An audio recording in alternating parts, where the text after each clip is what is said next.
Assalamualaikum warahmatullahi wabarakatuh. Salam Om Swastiastu, Namo Buddhaya, dan salam kebajikan bagi kita semua. Pada kesempatan kali ini, kami dari kelompok 5 Hukum Kekayaan Intelektual kelas M akan memaparkan mengenai rahasia dagang. Selanjutnya akan dijelaskan oleh teman saya. Untuk selanjutnya, saya Dava Frisyandrian dengan NIM 1100123140518 akan menjelaskan tentang sejarah singkat rahasia dagang. Perkembangan rahasia dagang sangat dipengaruhi oleh budaya dan industrialisasi. Di masyarakat barat, rahasia dagang dipandang sebagai hak private yang lahir dari hasil intelektualitas individu dan harus dilindungi secara hukum. Sebaliknya, di beberapa budaya timur, rahasia dagang lebih dianggap sebagai hak publik atau milik bersama, sehingga perlindungan hukumnya tidak sekuat di barat. Untuk di Indonesia sendiri, perlindungan rahasia dagang diatur dalam Undang-Undang Nomor 30 Tahun 2000 tentang rahasia dagang. Undang-undang ini lahir sebagai respons atas kebutuhan perlindungan hukum yang efektif terhadap rahasia dagang, terutama setelah Indonesia menjadi anggota WTO dan terikat pada ketentuan TRIPS. Perlindungan rahasia dagang di Indonesia berlaku otomatis dan tidak dibatasi waktu sepanjang informasi tersebut tetap dirahasiakan dan memiliki nilai ekonomi. Jadi, pada intinya, sejarah rahasia dagang mencerminkan kebutuhan dunia usaha untuk melindungi informasi bernilai ekonomi dari persaingan tidak sehat. Perlindungan hukum terhadap rahasia dagang terus berkembang seiring dengan globalisasi perdagangan dan kemajuan teknologi, baik di tingkat nasional maupun internasional. Untuk selanjutnya, saya Alia Hayanabila Balkias dengan NIM belakang 318 yang akan memaparkan mengenai pengertian rahasia dagang. Rahasia dagang adalah suatu informasi yang tidak diketahui oleh umum di bidang teknologi dan atau bisnis maupun nilai ekonomi yang berguna dalam kegiatan usaha dan dijaga kerahasiaannya oleh pemilik rahasia dagang. Suatu informasi dianggap rahasia apabila informasi tersebut hanya diketahui oleh pihak tertentu atau tidak diketahui secara umum. Sedangkan informasi yang bersifat ekonomi atau komersial adalah informasi yang sifat kerahasiaannya tersebut dapat digunakan untuk menjalankan kegiatan atau usaha yang bersifat komersial atau dapat meningkatkan keuntungan secara ekonomi. Dan kemudian perlindungan atau dasar hukum rahasia dagang saat ini diatur dalam Undang-Undang Nomor 30 Tahun 2000 tentang rahasia dagang atau yang biasa disingkat dengan Undang-Undang Rahasia Dagang. Singkatnya, undang-undang ini mencakup mengenai definisi, lingkup rahasia dagang, kriteria perlindungan, hak pemilik rahasia dagang, pengalihan hak dan lisensi, penyelesaian sengketa, pelanggaran rahasia dagang, serta penyidikan dan ketentuan pidana. Selanjutnya, saya akan memaparkan mengenai ruang lingkup rahasia dagang. Lingkup perlindungan rahasia dagang itu meliputi 4 metode. Yang pertama, metode produksi, yang kedua, metode pengolahan, ketiga, metode penjualan, yang keempat, informasi di bidang teknologi dan atau bisnis yang memiliki nilai ekonomis dan tidak diketahui masyarakat secara umum. Kemudian, beberapa faktor yang dapat digunakan untuk menilai informasi yang dimiliki dilindungi sebagai rahasia dagang di antara lain adalah yang pertama, sejauh mana informasi tersebut diketahui oleh kalangan di luar perusahaan.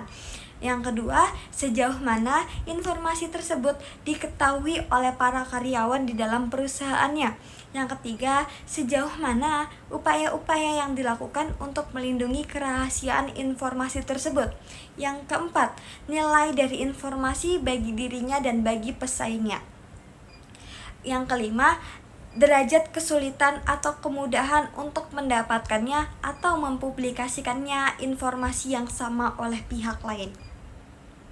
Selanjutnya, saya Calvina Tiaraweni Tias dengan NIM belakang 748 akan menyampaikan materi pokok yang dilindungi dalam rahasia dagang. Materi pokok dalam rahasia dagang merajuk pada informasi yang memiliki nilai ekonomi dan tidak diketahui oleh publik, serta dijaga kerahasiaannya oleh pemiliknya. Perlindungan mencakup berbagai bentuk data, formula, metode, strategi, atau proses yang digunakan dalam bisnis. Contohnya resep rahasia dalam industri makanan, teknik produksi dalam manufaktur, atau algoritma dan data pelanggan dalam perusahaan teknologi. Namun tidak semua informasi otomatis menjadi rahasia dagang. Informasi harus benar-benar rahasia, bernilai ekonomi, dan dijaga secara nyata dan konsisten. Misalnya melalui pembatasan akses atau perjanjian NDA. Tanpa upaya menjaga kerahasiaan, informasi bisa dianggap telah menjadi milik publik dan kehilangan perlindungan hukumnya.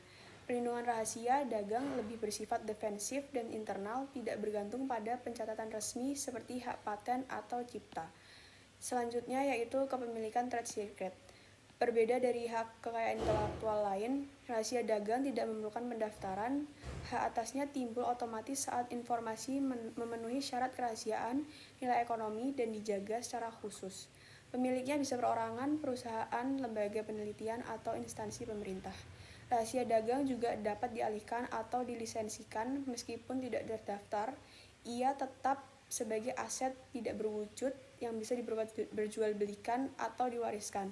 Keunggulannya adalah tidak ada batas waktu perlindungan selama informasi tetap rahasia. Namun sekali bocor perlindungannya langsung hilang dan tidak bisa dipulihkan. Karena itu pemilik harus aktif menjaga sistem pengamanannya. Dalam praktik banyak perusahaan memilih rahasia dagang untuk inovasi yang tidak cocok untuk dipatenkan atau lebih baik disimpan secara rahasia. Baik, yang selanjutnya saya Wilby Yusuf Syarifuddin dengan NIM belakang 754 akan menjelaskan mengenai tanggung jawab dan kerahasiaannya.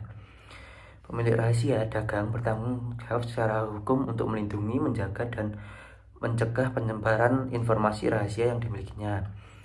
Mencakup informasi di bidang teknologi maupun bisnis yang bernilai ekonomi dan belum diketahui oleh publik. Hal ini tercantum dalam pasal 1 angka 1 Undang-Undang Rahasia Dagang. Itu pemilik wajib menjaga sistem pengamanan informasi digital atau fisik, mengatur pembatalan akses secara internal, yang mana akses tersebut hanya bisa dibuka oleh pihak yang diizinkan atau pihak yang berwenang. Selanjutnya membuat perjanjian kerahasiaan atau non-disclosure agreement atau NDA dengan karyawan, mitra, atau pihak ketiga yang memiliki akses ke informasi tersebut.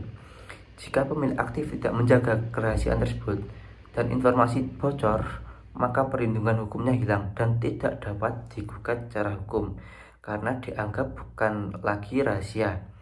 Hal ini tercantum dalam pasal 4 Undang-Undang Rahasia Dagang. Selanjutnya mengenai prinsip kerahasiaan. Yang pertama yaitu tidak diketahui oleh umum, yang mana informasi yang dimiliki tidak dapat disebarluaskan secara publik, bersifat privat. Yang kedua yaitu mempunyai nilai ekonomi. Informasi tersebut memberikan keuntungan kompetitif atau nilai bisnis bagi pemiliknya. Selanjutnya yang ketiga, dijaga kerahasiaannya. Ada upaya nyata dari pemilik untuk merahasiakan seperti penggunaan NDA, kata sandi, sistem keamanan, dan lain sebagainya. Apabila salah satu unsur di atas tidak dipenuhi, maka perlindungan hukum tidak berlaku. Misalnya data yang bocor ke publik karena tidak jaga dengan baik, maka akan kehilangan statusnya sebagai rahasia dagang. Selanjutnya ada sanksi dan pelanggaran atas pelanggarannya. Bila seseorang tanpa hak memperoleh, menggunakan, atau membocorkan rahasia dagang, maka ia dapat dikenai sanksi perdata, yaitu gugatan ganti rugi oleh pemilik rahasia dagang yang tercantum dalam pasal 6 sampai dengan pasal 10. Selanjutnya sanksi pidana penjara maksimal 2 tahun atau denda maksimal 300 juta yang tercantum dalam pasal 13. Selanjutnya saya akan menjelaskan mengenai pelanggaran yang biasa terjadi dalam rahasia dagang. Seseorang dianggap melanggar rahasia dagang orang lain apabila ia memperoleh atau menguasai rahasia dagang tersebut dengan cara-cara yang bertentangan dengan peraturan perundang-undangan yang berlaku.